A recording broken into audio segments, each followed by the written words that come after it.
чопи нашрияи русии «Комсомольская правда» дар Тоҷикистон қатъ шуд.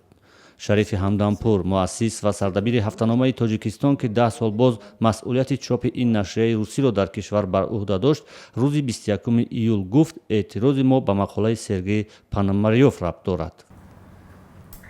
ин амбитсия набуд, ин мавқеи шаҳрвандии ман буд.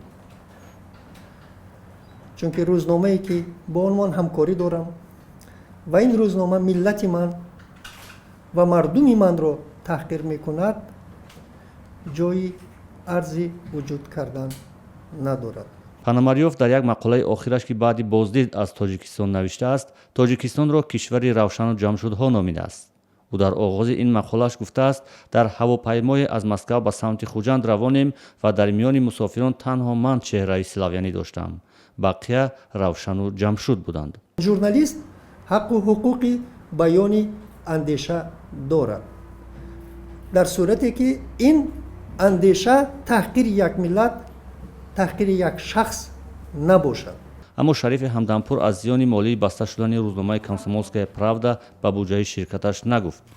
«Комсомольская правда» якҷоя бо аргументи и факти рӯзномаи дигари маъруфи русӣ 10 сол боз дар Тоҷикистон бознашр мешуданд.